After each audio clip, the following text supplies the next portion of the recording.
Hi everyone, and welcome to another Monday Memo. And on today's episode, I'd like to share a story with you actually about authenticity. It relates to one of my former mentees, who was an accounting and finance analyst in her mid-20s, and she wanted to become a manager in the next couple of years. But she felt a bit held back because her upbringing was that females in management or female leaders weren't really encouraged as a role. So she felt that doing that didn't actually make her be authentic. Now, I suppose the first thing is, what does authentic mean? And I've always been fascinated by this topic, but you can break down authenticity into three elements. You've got the biogenic one, which is really our genes, can't do much about that.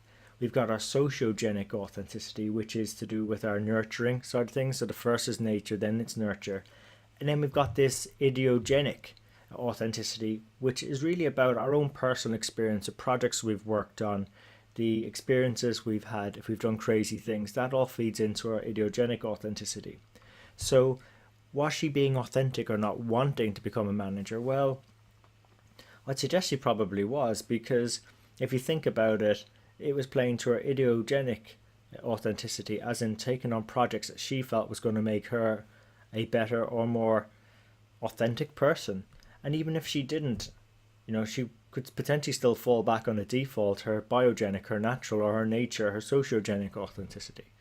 So ultimately, the key to being authentic is just being aware of what you're trending towards. Is it one of those three? Because once you've had that insight, it's then easier to figure out what one you're using to reap the benefits from being authentic. And why does being authentic matter? Well, apparently it's easier to build trust, and in accounting and finance, building trust is quite key for us. So if we're making authentic connections with others, we're generally perceived to have a reputation for being transparent and being ourselves, and for integrity. When it comes to driving change and innovation, I highly encourage people to understand how others tick. Put yourself in their shoes. How are they being authentic? Because one way of driving innovation, driving change, is really aligning our agendas to other people's. And moving forward together is much more effective than moving forward alone.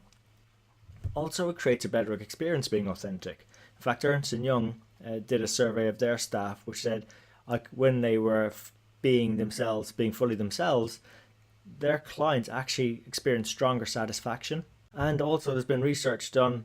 Apparently being authentic allows you to live longer and be healthier. Apparently it's got some impact on the vagus nerve, and that's a component of a person's social engagement system. So okay, being authentic has a list of benefits. So how would you go about being authentic? Well, the first step really is just to understand yourself better, what you truly value, what sort of things resonate you, what personal projects have you enjoyed most, how were you brought up, how were you nurtured, and what makes you tick, what's your nature. Ultimately with this first step, the more connected we are to ourselves, the better we can connect to others and achieve more of what we want.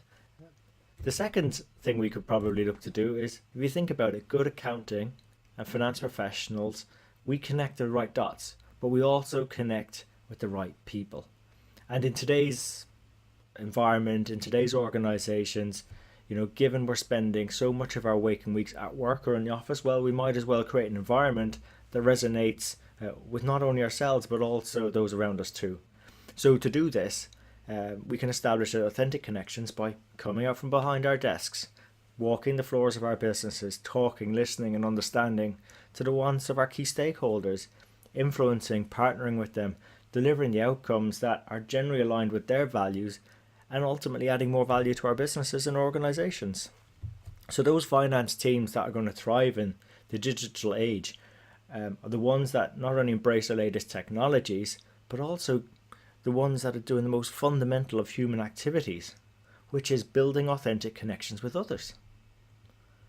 So look, I hope you found those insights useful. In terms of my experience, being authentic, that's when most of the rewards, the fun and the success comes in our careers in accounting and finance. So look, if you enjoy the show, please share it with your friends, your colleagues.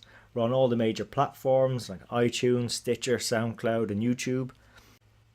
And give it a go. Try and figure out what makes you tick, how you were nurtured, and those personal projects you enjoy doing. so you can become a more influential accounting and finance professional, solving meaningful problems for your organizations, and in turn, having a career you can be very happy with, one that's authentic for you.